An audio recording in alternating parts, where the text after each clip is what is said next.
Está no ar o Lições da Bíblia, o nosso encontro semanal de estudo profundo da Palavra de Deus.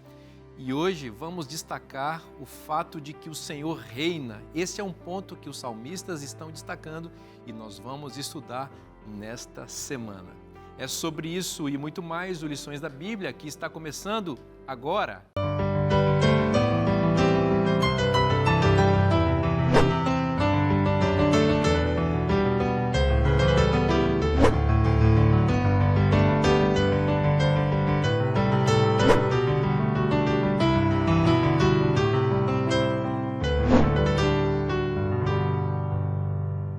Este é o Lições da Bíblia, o nosso encontro semanal de estudo profundo da Palavra de Deus. E que bom poder contar com a sua companhia. Muito obrigado por receber a gente na sua casa ou em qualquer lugar que você esteja nesse momento, acompanhando esse programa que foi pensado, desenvolvido e apresentado para abençoar a gente como você, que ama estudar a Palavra de Deus. Falando em gente que ama estudar a Palavra de Deus, você sabe que essa é a característica sempre dos nossos convidados, mais do que nunca nessa temporada, porque estamos sendo assim brindados com conhecimentos, com pensamentos, reflexões profundas da Palavra de Deus que eles têm trazido a nós. E eu vou apresentar mais uma vez para vocês esses nossos amigos queridos. Aqui à minha direita, o Cândido Gomes. Cândido, que bom receber você, meu irmão. Você que é nosso líder de jovens aqui no estado de São Paulo, seja muito bem-vindo. Obrigado, Vinícius. Bom demais estar com você. Sempre que a gente está junto, eu aprendo coisas, a gente cresce juntos também com o Josanã, Felipe. E privilégio estar estudando a Bíblia, um livro extraordinário que é o livro dos Salmos. E tenho certeza que esse episódio vai ser uma bênção. Amém, amém. Pastor Josanã, líder de mordomia para 8 países da América do Sul. Exatamente. Que legal ter você aqui, seja bem-vindo. Muito obrigado, uma alegria também, mais uma vez, e para um tema tão especial como o dessa semana. Espero que mais uma vez Deus fale profundamente ao nosso coração. Amém. Felipe Mazzotti, nosso professor de teologia, né, que tem trazido conhecimento e bastante informação aqui para a nossa conversa. Você que trabalha lá no Paraná, na Faculdade Adventista. Felipe, seja bem-vindo, meu amigo. Obrigado, amigo. Me sinto muito bem-vindo e tem sido um prazer a gente, já na terceira semana, né, pensando um pouquinho, refletindo um pouco sobre a Palavra de Deus. É uma honra estar aqui com vocês e com os nossos amigos que participam à distância. É verdade. Felipe, ora para a gente, por favor. Sim, vamos orar. Senhor Deus, querido Pai, obrigado, meu Deus, pelo privilégio que temos ao abrir a Tua Palavra de ouvir a Tua voz. Agradecemos-te, Senhor, porque no estudo do livro de Salmos, esta tem sido a nossa experiência. Temos percebido como o Senhor nos respeita como seres humanos, nos leva a sério e como, Senhor, as nossas angústias e lutas são também, Senhor, um louvor a Ti quando nós colocamos elas diante do Senhor. Pedimos que, de igual modo, o Senhor esteja conosco nesta nova semana, nos dando o privilégio de nos alegrarmos diante da Tua Palavra e diante do Senhor também. Amém. Pedimos isso gratos e o fazemos em nome de Cristo. Amém. Amém. Amém. É muito significativo que o principal dos salmistas, ou pelo menos aqueles que mais se destaca como compositor dos salmos, tenha sido Davi, que, entre outras coisas, foi rei. E o mais importante, rei da nação de Israel, do reino ainda unificado, né? Israel e Judá. Agora, Felipe, é muito curioso que o rei Davi, e também os outros salmistas o acompanham nessa toada, que é o tema da lição dessa semana, colocam a realeza dos reis de Israel e Judá de forma subordinada à realeza do rei do universo, que é Deus. Então, os salmos, eles destacam o fato de que o Senhor reina, que Ele é o suzerano e que, no máximo, os reis da terra são vassalos desse rei poderoso. Né? Exatamente, exatamente. É interessante que a gente não tem um conceito teológico único no livro de Salmos, né? Diferente de outros livros, como o livro de Romanos, como o livro de Gálatas, no Novo Testamento, e outros tantos livros no Antigo Testamento também, onde você tem um fio condutor teológico, do primeiro ao último capítulo.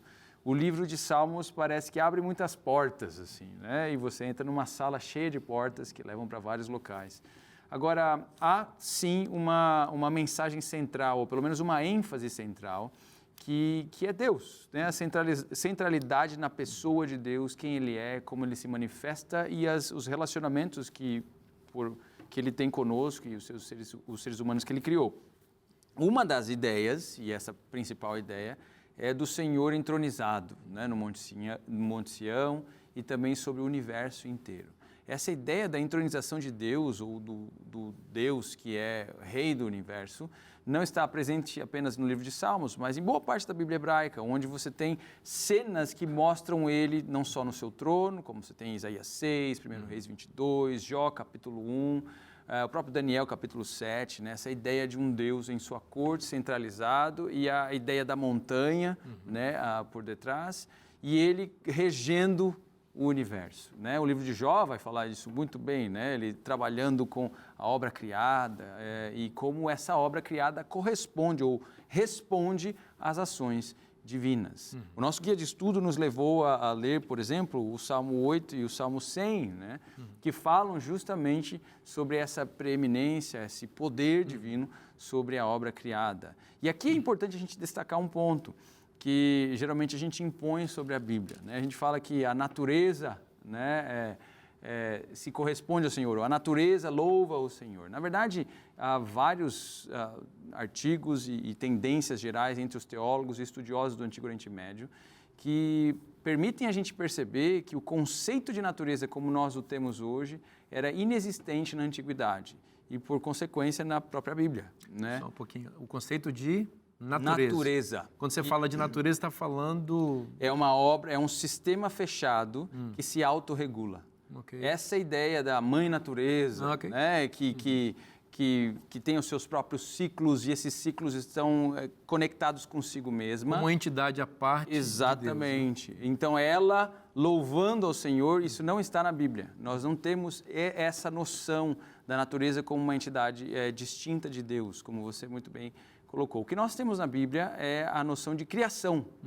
Ou seja, as ideias, a criação, de modo geral, os animais vinculados a ela, em geral, louvam a Deus por não fazerem parte de um sistema fechado. Ou seja, elas dependem de Deus, né? Então, o Rei do universo, sendo adorado pela sua criação, está, na verdade, a criação está demonstrando a dependência que ela tem de Deus, né? Por isso que os Salmos vão trabalhar justamente isso.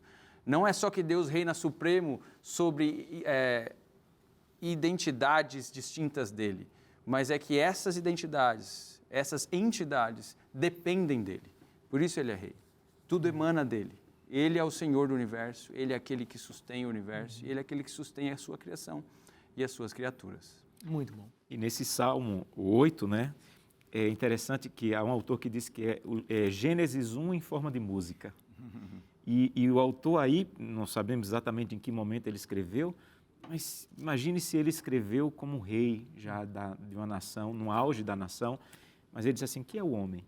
Quando eu olho para o sol, para a lua, para as estrelas, que é o homem? Então, ele apresenta nesse salmo tanto a degradação quanto a dignidade, tanto a insignificância quanto a honra. E eu gosto de uma história de um estudioso de astronomia chamado William Beebe. Ele era muito, muito amigo do Roosevelt, que foi o 26º presidente dos Estados Unidos. E disse que um dia ele estava andando pelo campo à noite e ele apresentou, olha, presidente, aquela ali é a galáxia de Andrômeda e é a mais próxima da nossa Via Láctea e ela tem aí, é gigantesca e ela representa 100 milhões de galáxias, esses 100 milhões de galáxias tem 100 trilhões de sóis. E quando o presidente começou a ouvir isso, ele tocou no ombro do amigo e disse assim, olha, eu acho que nós já somos insignificantes o suficiente, já podemos ir dormir. E é isso que o Salmo está tentando nos dizer. Olha para você na perspectiva da criação, olha para você na perspectiva da grandiosidade de Deus, mas ao mesmo tempo, olha para você com os olhos de Deus, porque o Salmo também diz, um pouco menor que os anjos. Então ele está dizendo assim, coloque-se no seu lugar, diante da criação e diante de Deus. Quem você é, e há momentos que a gente precisa olhar na perspectiva de não sou nada, e há momentos que nós precisamos olhar para a nossa vida na perspectiva de sou um pouco menor que os anjos. E o Salmo nos coloca esse equilíbrio aí. Muito bom. Eu estava ouvindo aqui o Josanã mencionando essa história, lembrei de um dito entre os judeus que diziam que todo judeu deveria andar com um casaco com 2 bolsos. E em cada bolso ele deveria carregar uma mensagem. Em um dos bolsos ele tiraria a mensagem escrito: você não passa de um grão de areia entre os milhões e milhões de galáxias do universo. Mas no outro bolso estaria escrito: eu fiz o universo por sua causa. Eu acho que a ideia de a gente olhar para a criação, olhar para como Deus é grande, o que Ele fez, isso deve nos trazer esses 2 sentimentos, né? De maravilhar-nos, de encantamento, de assombro, por que não usar essa expressão, mas, por outro lado, o Deus que sustenta o universo também se importa com a minha vida. E a Bíblia me dá a evidência suficiente de que Ele se importa comigo pessoalmente. Isso é maravilhoso. Eu acho interessante que o mesmo Salmo 8, ele é citado no Novo Testamento, né? E aqui os contrastes que ele aponta são reapropriados nas palavras de Cristo, né? Você vê o verso 2, o verso 1 e o 2, né? Ó Senhor, Senhor nosso, quão magnífico em toda a terra é o teu nome, pois expuseste nos céus a tua majestade. Veja o verso 2, da boca dos pequeninos, ou de pequeninos, e crianças de peito, suscitaste força por causa dos teus adversários para fazer emudecer o inimigo e o vingador. É interessante que ele aponta para os elementos mais frágeis da criação dele, no caso, os pequeninos, as crianças, e mencionando que da boca deles, de alguma maneira, haveria força, sairia, e essa força, né, infantil, quando apropriada pelos adultos, seria uma força, de fato, de realidade, na realidade da vida. Jesus vai usar esse verso aqui, quando ele fala sobre os pequeninos que louvam ele, né? Nós vemos isso em Mateus, capítulo 21, verso 16, né? Em Mateus, capítulo 21, verso 16, as crianças, ou Jesus louva as crianças por estarem louvando a ele, né? Ele menciona: ouves o que estão dizendo estes? Jesus respondeu-lhes: sim, nunca lestes que da boca dos pequeninos e crianças de peito tiraste o perfeito louvor? E aí Jesus conecta a ideia da força com a ideia de louvor, né? Então, ou seja, os pequeninos, ou aqueles que são mais frágeis, são capazes de louvar a Deus em sua pequenez, em seu aspecto mais frágil da vida, né? É como se Jesus estivesse apropriando essa ideia de fragilidade, na verdade, para expressar a importância da real força da vida, que inclusive uma criança pode ter. Ou seja, sendo parte dos estratos mais frágeis da criação, ainda ali você pode ter a verdadeira força que reside no louvor a Deus. E no Salmo 100, quando ele apresenta aí no verso 2, sabei que o Senhor é Deus, foi Ele quem nos fez e dele somos. Essa relação, Ele me fez, por isso eu sou dele, é outra coisa também muito bonita nos Salmos que tratam sobre a criação de Deus. Então, nós achamos que nós somos os nossos donos e criadores. E pensamos isso até cientificamente, quando falamos da teologia, da teoria da evolução. A teoria da evolução, ela tenta tirar Deus. Se tira Deus, já não precisa mais ser agradecido por nada, porque eu me criei, eu sou fruto de uma evolução. E o Salmo diz assim: não, coloque Deus e seja grato a Ele, porque você é dele, Ele fez, você pertence a Ele. Então, essa ideia de que eu não sou o meu Criador e eu não nasci do acaso, ela é muito forte quando o salmista, em vários momentos, ele faz essa relação entre fui criado, pertenço a alguém, fui criado, sou dele.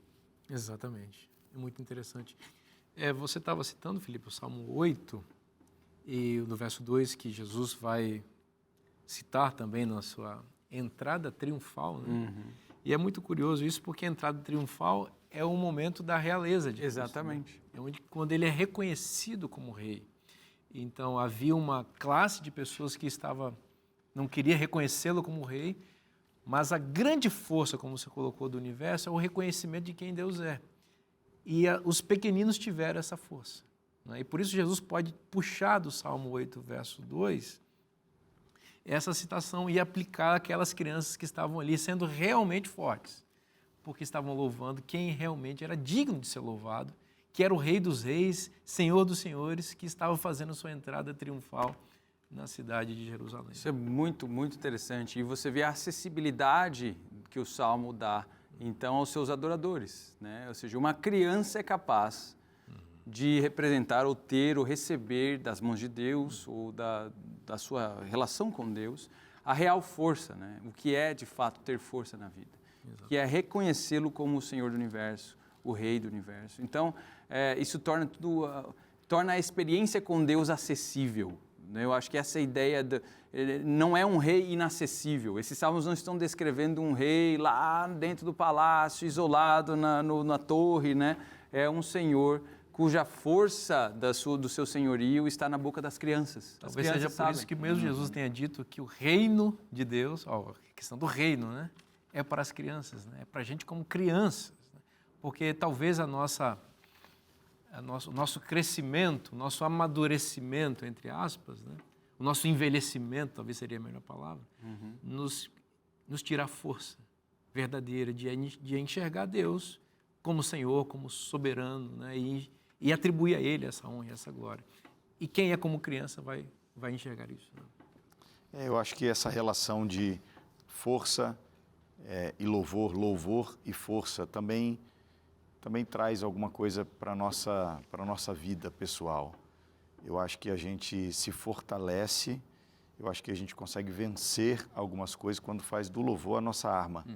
Quando a gente responde à vida com louvor. Eu sou desbravador, né? Não fui, sou desbravador desde que eu tinha 10 anos de idade.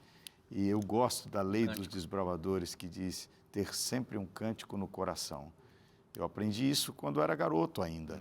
E eu acho que isso me dá força espiritual, porque além de imprimir verdades eternas na minha mente, eu vou transbordar aquilo de que eu estou cheio. Então, acho que o louvor, para mim, é um sinônimo de força. Sabe que Cândido, estava anotado aqui na minha cabeça para te provocar com essa questão. Foi conexão. Foi conexão, porque realmente é o que você disse, um cântico no coração realmente nos blinda, nos protege e é também a arma de ataque contra o inimigo e suas tentações. A gente vai fazer um intervalo bem rapidinho para você curtir essa bênção que é o intervalo da Novo Tempo. Estão chamando aqui de show do intervalo da Novo Tempo. Mas não sai daí porque a gente volta já já.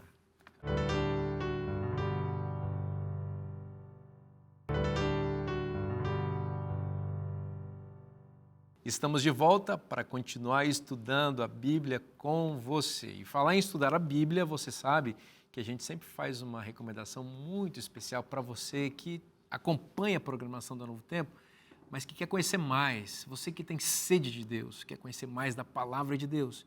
E a gente está com um lançamento muito especial, falando de Deus como nosso Criador. Essa revista, a nova revista, Lançamento da Novo Tempo, A Origem de Tudo, foi escrita pelo pastor e professor Michelson Borges. Ele é um especialista no assunto de criação, design inteligente, apresenta evidências na natureza, na ciência e, obviamente, na revelação da Palavra de Deus, para você entender Deus como nosso Criador. Como é que você faz para receber esta revista gratuitamente, porque ela é um oferecimento dos Anjos da Esperança? É muito fácil, é só você mandar um WhatsApp, pegar minha colinha aqui, um WhatsApp para o telefone 0 operadora 12 98244 4449, manda uma mensagem para nós, você vai preencher um pequeno cadastro e a gente vai mandar na sua casa esta revista que certamente vai abençoar a sua vida e a sua família. Bom, vamos continuar conversando aqui sobre a realeza de Deus, sobre o fato de o Senhor reinar. E, Cândido, a gente vai para o Salmo 97, é isso que estamos contigo aí? Isso. Aqui a gente, acompanhando o nosso guia de estudos, a gente vai entrar nessa noção do reinado de Deus. Isso é repetido não apenas neste Salmo, mas em outros vários, né?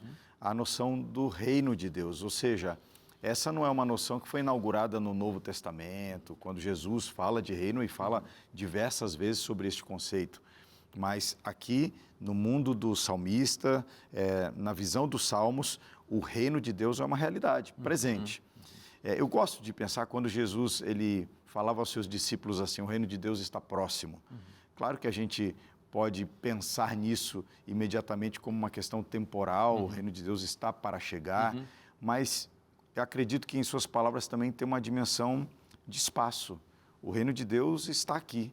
O reino de Deus está perto, Está perto de vocês, né? de onde nós estamos. Porque, na verdade, eu penso que o reino de Deus é todo lugar ou toda relação onde as coisas acontecem como elas deveriam acontecer. O reino de Deus é onde as relações de amor, as relações românticas são como os romances deveriam ser. É onde a amizade é como ela deveria ser, onde o patrão e o empregado, eles se relacionam, eles convivem como deveria ser. É como se, tendo essa compreensão de que Deus é o rei, ele tem valores claros no seu senhorio, eu vivo à luz, regido por esses princípios, e onde eu estou como representante desse reino, esses valores são resgatados.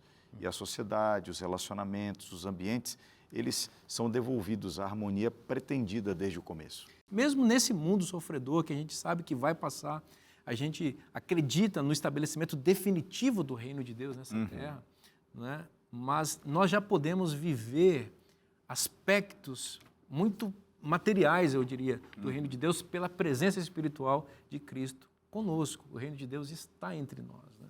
E esse é um ponto que eu acho que os salmos tentam resolver. Porque no Salmo 97 ele começa dizendo, reina o Senhor, ponto. Reina o Senhor, ponto. Quando você olha para o mundo, você poderia continuar dizendo, tem certeza, é verdade, está tudo, parece que tão fora de ordem, mas o Salmo ele faz questão de enfatizar a soberania de Deus, que para mim é um dos atributos mais importantes do nosso Deus. Então alguns dizem, não, é o amor. Mas se Deus tivesse apenas amor, mas não tivesse soberania, e alguma coisa desse errado, e ele não fosse soberano para impor a sua vontade e o seu amor não valeria muito. Não, é a justiça de Deus. Mas se ele não fosse soberano, quando acontece injustiça e ele não é soberano, ele não pode resolver a injustiça. Então o salmista diz assim, não, Deus é soberano. Ele está comandando, ele é o rei. Há uma história que uma pessoa estava muito aflita, muito angustiada, e um amigo se aproximou e disse assim, olha, você acha que Deus reinava e governava antes de você? Sim, eu acredito. Você acha que depois que você morrer, ele vai continuar sendo Deus, soberano, grandioso? Eu acredito. E por que não acreditar agora? Então, se eu creio na soberania desse Deus, e o Salmo 97, ele nos ajuda a ver isso. Ele foi soberano, ele será soberano, então ele é soberano. Eu preciso descansar nessa certeza de um Deus que ainda é soberano, apesar de eu não entender a maneira como ele age e o tempo que ele age, mas ele é soberano. Amém. É interessante que essa ideia da soberania de Deus atrelada ao momento da ação, né, parece ser a tensão que nos perturba, né? Então, porque a ideia é essa, se ele é soberano, por que não faz? Por que não agora? Por que não faz no meu tempo? Por que não faz do meu jeito? Né? Uma das características importantes de soberania é saber ou agir de uma maneira que aqueles que são subalternos não podem saber e não podem agir. Né? E você é de fato soberano quando as suas ações elas têm algum significado maior, um significado de informação ou de jurisprudência que aqueles que estão sob a sua tutela não têm.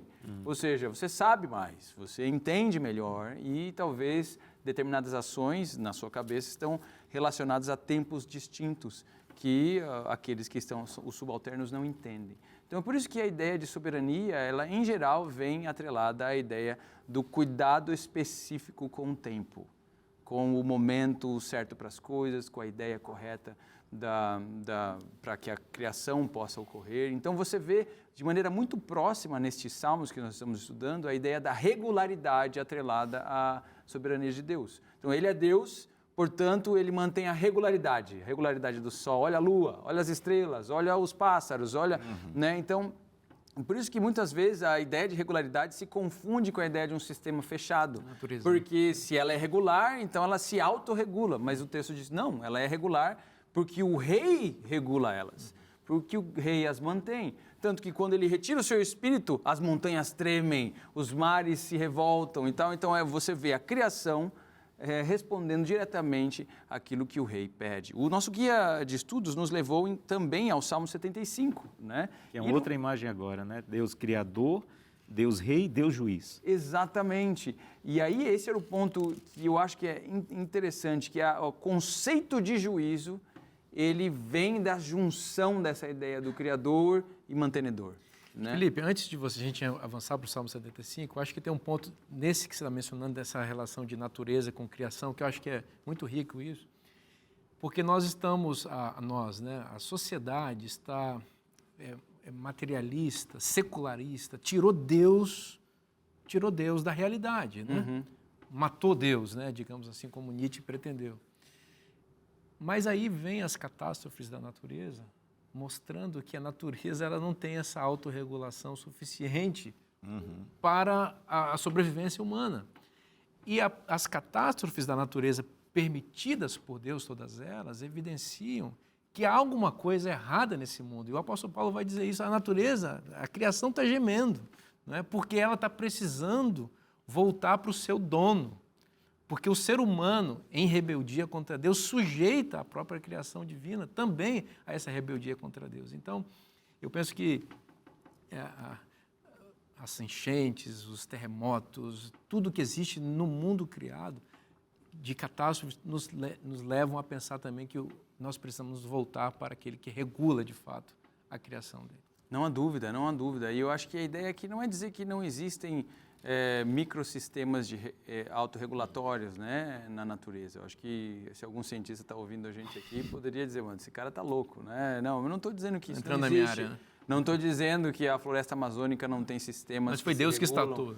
Não, mas eu estou dizendo que para o salmista ou salmistas, a ideia de natureza autorregulada não existe. O que existe é a criação que sai da mão de Deus. Então, essa noção de realeza e do Deus que regula é que permite a ideia de um Deus juiz.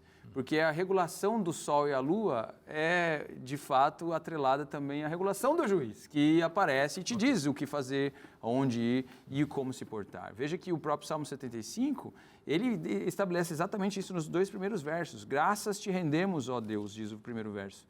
Graças te rendemos e invocamos o teu nome e declaramos as tuas maravilhas. Pois disseste, hei de aproveitar o tempo determinado, hei de julgar retamente, aproveitar o tempo determinado. Em hebraico aqui, o termo moed significa momento específico, definido para uma ação particular. É como se Deus tivesse os momentos corretos de ação dele, né? Como eu disse em um outro momento nosso aqui de discussão, a ideia de um Deus que tem o seu tempo de ação, assim como nós temos os nossos. Ele tem livre-arbítrio, assim como nós temos. Me permite pensar em um Deus que não interfere na história humana, ele interage com ela. Então, esse Deus da Bíblia é um Deus que interage conosco, interage com as nossas ações, interage com a natureza, interage com quem nós somos e tem os seus próprios tempos determinados. Por isso que é tão difícil para o salmista entender isso, porque da perspectiva dele, ele olha, Deus não está agindo. Mas o texto está dizendo, não, ele tem um momento determinado. E ele age, e ele vai agir no futuro. E é interessante que esse é um problema em toda a Bíblia. Esse clamor por um Deus que julgue, não é? Abacuque 1, capítulo 1, versos 3 e 4, ele diz assim, por que me deixas ver a iniquidade? Por que me deixas ver a opressão? Eu vejo destruição, eu vejo contenda. Porque a causa da lei se afrouxa, porque a justiça nunca se manifesta. Então, e o salmista, no Salmo 75, ele diz assim, olha, Deus não apenas é um Deus justo, mas ele escolhe o momento de exercer a sua justiça. Eu gosto de uma frase de C.S. Lewis, que ele diz assim, os cristãos de hoje clamam por um Deus de misericórdia para enfrentar a injustiça. O salmista clamava por um Deus de justiça para corrigir a injustiça. Muito bom. Ele pede que o juízo divino se levante e seja o seu defensor e resgatador. Então, hoje a gente pede muito misericórdia para enfrentar a justiça. Ele diz, não, eu quero que Deus se levante como juiz, que julgue, que Deus manifeste seu poder de juiz para julgar e resolver. E o salmista, no capítulo 75, ele não é um alienado, ele sabe que está acontecendo alguma coisa, apesar de ver Deus como juiz, mas ele diz, por exemplo, no verso 3, ele usa a figura de linguagem de um terremoto. Ele disse, está tudo conturbado aqui, está tudo caindo aos pedaços, mas eu continuo crendo que Deus é juiz. Ele usa também no verso 8 a ideia de um cálice espumando, não é? A Bíblia apresenta a ideia de cálice como cálice, algumas vezes, por um aspecto positivo, né? Como cálice da consolação, Jeremias 16, cálice da bênção, 1 Coríntios 10, mas também como cálice da ira. Eu vou escolher, né? De que lado eu estou e que tipo de cálice eu vou beber. E isso depende da visão que eu tenho de Deus como juiz. Se eu creio que Ele realmente vai julgar, eu vou me colocar do lado dele para que quando esse julgamento venha, seja positivo para mim. Você falava aqui, minha cabeça está fervilhando aqui com um monte de texto bíblico sobre juízo, né? O livro de Salmos aparenta projetar esse Deus que se assenta no trono do juiz, né? Ou que é o próprio juiz. E ele de fato faz isso, mas essa é uma cena, como você bem me falou, que aparece em todo o texto bíblico. E é muito interessante você perceber, não só nestes salmos, mas em outros textos que apontam para quem são as pessoas que estão do lado de Deus, ou como elas são descritas estando do lado de Deus quando Ele julga, porque nestas cenas alguns detalhes bem interessantes transparecem, né? Um texto que me veio à mente foi de Ezequiel, capítulo 9, onde você tem uma cena de juízo, é uma cena de trono, assim como você tem nestes salmos, assim como temos em Daniel 7, como temos em 1 Reis 22, Deus entronizado julgando. E em especial, nesse capítulo, há uma obra de selamento que o texto aparenta. Deus vai selar aqueles que estão do seu lado antes que o juízo se assentem. E veja que interessante, lá no verso 4, quando Deus pede para um anjo especial selar os seus antes da destruição, quem são os selados? Olha, passa pelo meio da cidade, pelo meio de Jerusalém, marca com sinal a testa dos homens que suspiram e gemem por causa das abominações que se cometem no meio dela. Ou seja, é o que pede justiça, é o que está... Ele é afetado por aquela situação. Parece que os sentimentos dele se alinham com o sentimento do juiz. O juiz não quer aquilo, ele também não quer aquilo. Ele vê aquilo ocorrendo, ele também geme. Ele vê o mal na esquina, ele vê o mendigo na rua, ele vê a situação ruim da nação e ele não suporta aquilo. Ele quer algo melhor, ele suspira por algo melhor. Não é só a libertação pessoal, me tira disso, Senhor, não quero saber desse negócio. Não. Ele é inconformado. Ele é inconformado, ele olha para a realidade e não aceita ela como tal. Mas você veja, olha aqui, ó, o Salmo 75, 10... Também eu poderia citar o Salmo 1 também, nesse aspecto, diz, ó, abaterei as forças dos ímpios, mas a força dos justos será exaltada. Ou seja, o salmista está encaminhando para o desfecho. Desfecho esse que quem vai dar é o juiz, o justo juiz. E aqui há uma associação entre o juiz e o justo. Então, você estava mencionando que o justo espelha o caráter do juiz. Exatamente. Até nos termos aqui, o juiz e o justo, né? São palavras que dialogam aqui, pelo menos em língua portuguesa, não vou saber falar em hebraico aqui exatamente, mas elas devem ter conexões aqui. Mas isso é uma realidade, né? Quando o justo sofre, Deus não fica inerte. Desde o justo Abel, que morreu nas mãos do ímpio Caim, Deus não ficou de braços cruzados no seu ar-condicionado cósmico lá na sala do trono dele, olhando, assistindo de camarote o sofrimento. Deus se levanta para agir. Nem sempre é no tempo que a gente quer, porque Deus, como soberano, sabe o fim desde o princípio, sabe os momentos e as épocas certas para agir. Isso faz parte da sua soberania e do seu reinado e do seu juízo. Mas Ele não vai ficar para sempre inerte. Isso fala ao coração de pessoas que agora estão nos assistindo, que estão sofrendo e que estão achando que Deus abandonou, Deus esqueceu. A mensagem do Salmo é: Deus é justo, Deus é juiz e Ele vai agir no momento certo. O clamor das almas debaixo do altar de Apocalipse 6, até quando, Senhor, não julgas o nosso sangue? Esse clamor é respondido no contexto do início do juízo investigativo, a partir de 1844, quando Deus começa a colocar os pingos nos is. E o que é o juízo de Deus, senão castigo para os opressores do povo de Deus e vindicação dos filhos de Deus, como diz Daniel 7, 22, quando o reino de Deus é devolvido para os santos do Altíssimo, que é um ato de juízo de Deus. Sim.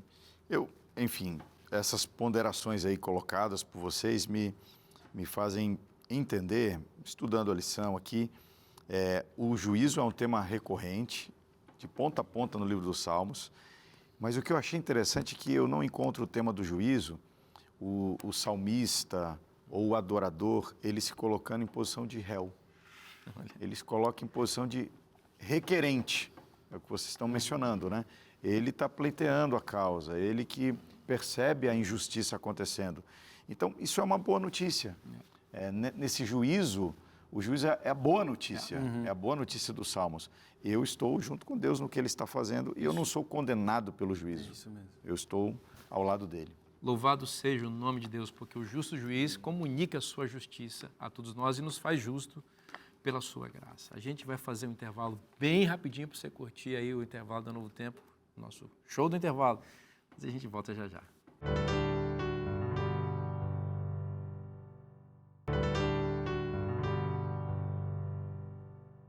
Estamos de volta e vamos continuar estudando juntos aqui a Palavra de Deus. A gente está conversando aqui sobre o livro dos Salmos e no programa de hoje estamos falando que o Senhor reina e nós esperamos que Ele continue reinando na sua vida. Uma das maneiras de Deus reinar na nossa vida é por meio do estudo da sua palavra, quando nós somos expostos às leis, aos códigos, aos princípios do reino de Deus.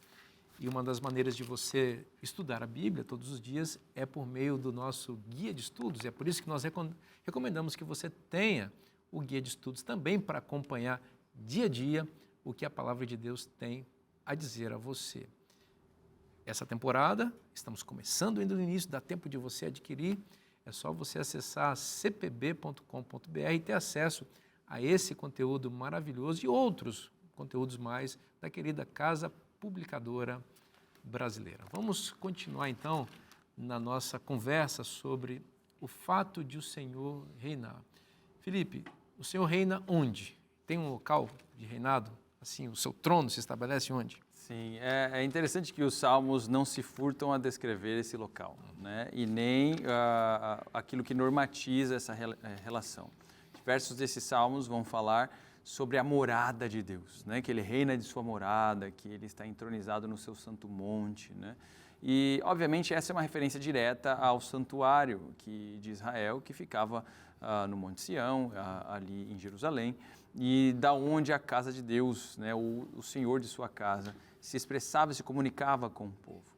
Salmos como, por exemplo, o Salmo 105, que o nosso guia de estudos nos levou a ler, falam dessa relação através de um termo bem conhecido na Bíblia, em especial no Antigo Testamento, que é o termo aliança, né? Então, a relação entre Deus e o seu povo no santuário através da aliança. O verso 7 diz assim, capítulo 105 de Salmo: Ele é o Senhor, nosso Deus, os seus juízos permeiam toda a terra. Lembra-se perpetuamente da sua aliança, da palavra que empenhou para 1000 gerações, da aliança que fez com Abraão e do juramento que fez com Isaac, o qual confirmou a Jacó por decreto e a Israel por aliança perpétua. Ou seja, a ideia de que Deus se comunica, ou ele trabalha conosco através do conceito de aliança, de pacto, né? Que para nós é comum, né, na nossa sociedade, mas que no contexto deles tinha essa noção de vínculo de vida. A aliança era um pacto de vida que você assumia voluntariamente e que nós hoje sabemos que o Novo Testamento lê essa perspectiva através do batismo, da conexão com Cristo, que é literalmente um pacto de vida, né? Que assume em si a noção de que aquele que quebra o pacto merece a morte, né? Agora, qual que é o problema aqui? É que um pacto entre um Deus todo-poderoso, que é o suzerano, né, o rei principal dessa aliança, e reis vassalos, ou seja, aqueles que são menores, implica que necessariamente vai ter quebra. O ser humano vai quebrar, ele vai errar e ele não vai ter como, né? Então, a ideia de um Deus que reina no santuário nos remete a uma estrutura que Deus criou em Israel, que era para normatizar a aliança, ou seja, como que eu vou entrar em pacto com esse Deus que é puro, santo e poderoso? Somente se tiver uma estrutura que me limpe toda vez que eu precisar, né? Toda vez que eu necessitar, essa estrutura me permite uma renovação desse pacto. E essa era a estrutura da aliança no santuário. Então, quando o Salmo clama por esse louvor a Deus do santuário, ele está, na verdade, chamando o adorador a adorar um Deus que te purifica, para que você possa ter um encontro íntimo com Ele. É interessante que o texto diz que Deus se lembra da sua aliança para sempre. Exatamente. Não é só o ser humano que tem que se lembrar, é Deus. Isso me faz lembrar do arco-íris. O arco que foi colocado depois do dilúvio como lembrete para Deus da aliança que Ele fez de não destruir mais o ser humano com água. Então, Deus ele está empenhado em cumprir aquilo que Ele prometeu. E nós podemos descansar nisso. Né, que existe, Ele colocou sinais na sua própria criação e na sua própria mente, se assim podemos dizer, para se lembrar das suas promessas em nossa vida. E por isso Ele vai as cumprir, nós podemos descansar nisso. Em nossa cultura tem uma coisa que nos ajuda a entender isso, que é isso que nós, casados, carregamos no dedo. Às vezes nós dizemos que isso aqui é aliança, isso aqui não é aliança. Um anel, né? Se formos pensar na perspectiva bíblica, aliança não é isso aqui. Quando eu entrei na igreja, minha esposa se chama Gleice, tanto o esposo quanto a esposa entram sem isso aqui no dedo. Ficam em frente ao pastor, aí o pastor vai perguntar assim, Josanã, você promete ser fiel, honrar, cuidar, aquilo é aliança. Isso aqui é apenas para que eu não esqueça que eu tenho uma aliança com alguém. Então, quando a Bíblia fala, Senhor, lembra da tua aliança, Ele está falando da promessa que Deus fez e das que eu assumi. Então, quando terminou o dilúvio, Deus disse assim, eu vou te prometer, eu não vou mais destruir a terra com água. E naquele momento, quando Noé faz o sacrifício ali com a família, estende o altar, ele está dizendo assim, eu assumo o compromisso de seguir.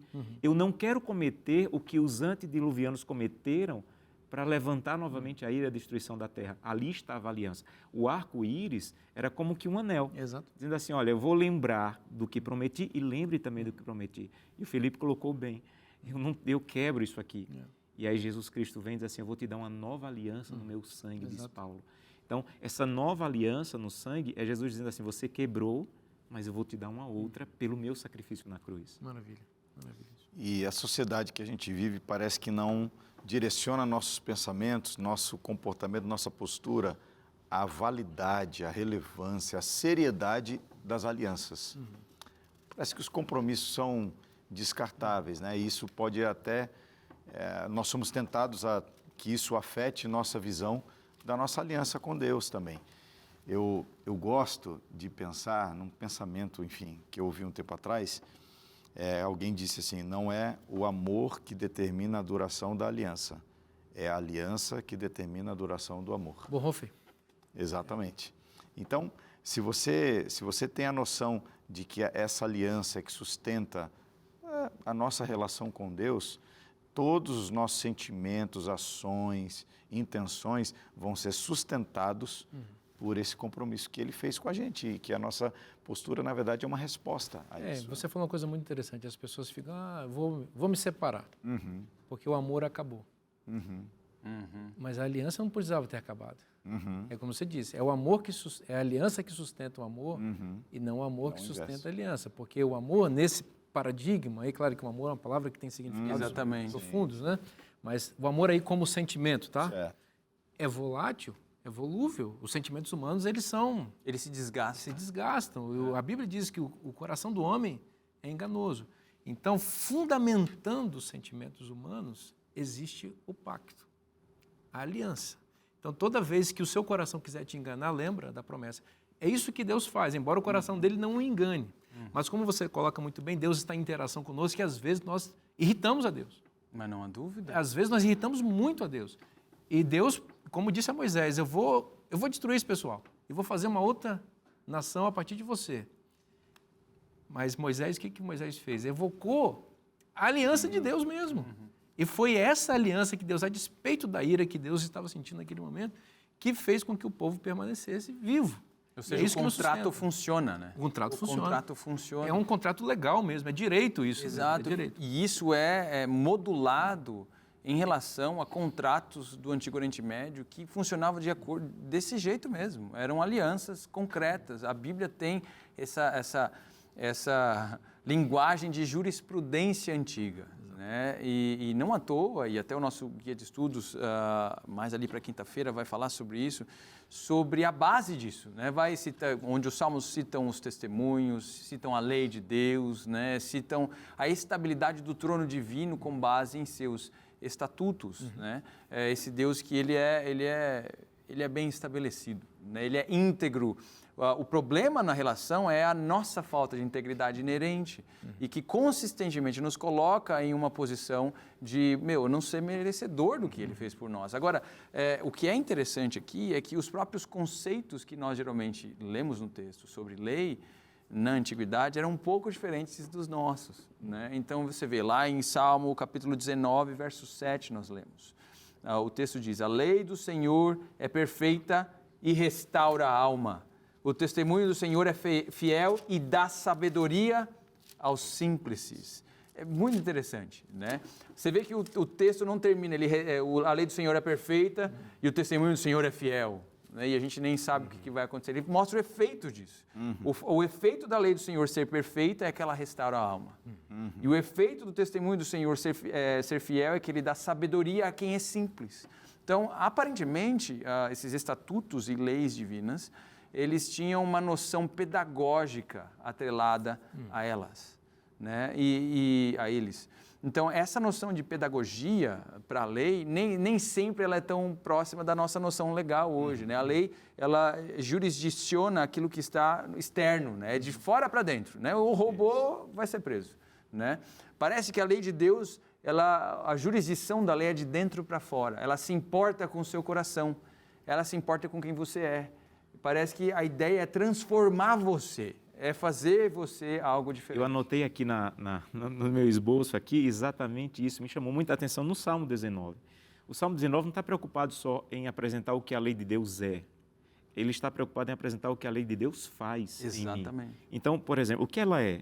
Só no Salmo 19, ela é perfeita, ela é fiel, ela é reta, ela é pura, límpida, eterna e verdadeira. Ela é isso. Mas se eu caminhar com Deus e obedecê-lo, o que é que ela vai fazer em mim? Aí o Salmo diz, vai restaurar minha alma, vai dar sabedoria ao simples, vai alegrar o meu coração e iluminar os meus olhos. Benção. Então ele está dizendo assim, eu não quero explorar você, eu quero abençoar você. Ensinar você. Eu quero ensinar você, é o processo pedagógico, como você falou. É por isso que o apóstolo Paulo vai dizer em Gálatas 3 que a lei serviu de pedagogo, aio. Em grego é pedagogo. Exatamente, porque a criança precisa de alguém ensinando. Existe uma relação da criança com a lei e com o seu pedagogo de heteronomia, ou seja, a lei fora. Mas à medida que a lei vai sendo ensinada e a pessoa vai crescendo, vai se estabelecendo uma relação de autonomia. Ou seja, a lei vai sendo transmitida para dentro daquela pessoa de tal maneira que a pessoa não precisa mais do pedagogo, porque o pedagogo já está dentro dela. Ou seja, os princípios que regiam o ensino do pedagogo foram plenamente internalizados pela criança que se tornou adulto. Então vai se discutir no mundo evangélico e cristão, Deus anulou a lei deixou de existir. Não, ela nunca foi anulada. Ela simplesmente foi estabelecida nos seus termos, sem nenhuma modificação, dentro do coração das pessoas com o advento de Cristo. Essa é a nova aliança realmente materializada. Por isso que o mesmo escritor, eu creio, Paulo, em Hebreus 8, vai evocar Jeremias 31, falando da nova aliança, dizendo que quando a nova aliança for estabelecida, ninguém vai precisar ensinar mais nada a ninguém, não precisa mais de aio. Por quê? A lei já está onde? No coração. Já está no coração. Eu lembrei de um texto aqui de Jeremias, enquanto você falava, que também fala sobre isso, né? Só que não é o capítulo 31, nesse caso é o capítulo 3. E é um texto que a gente gosta de pregar bastante, né? Darei a vocês pastores segundo o meu coração, verso 15, né? Que os apacentem com conhecimento e com inteligência. E quando vocês se multiplicarem, se tornarem fecundos na terra, veja o que diz o texto. E esse trecho geralmente a gente não lê. Então diz o Senhor, nunca mais se exclamará a arca da aliança do Senhor. Ela não lhes virá à mente, não se lembrarão dela, nem dela sentirão falta, e não se fará outra. Ou seja, eles voltariam e não precisariam mais das tábuas, né?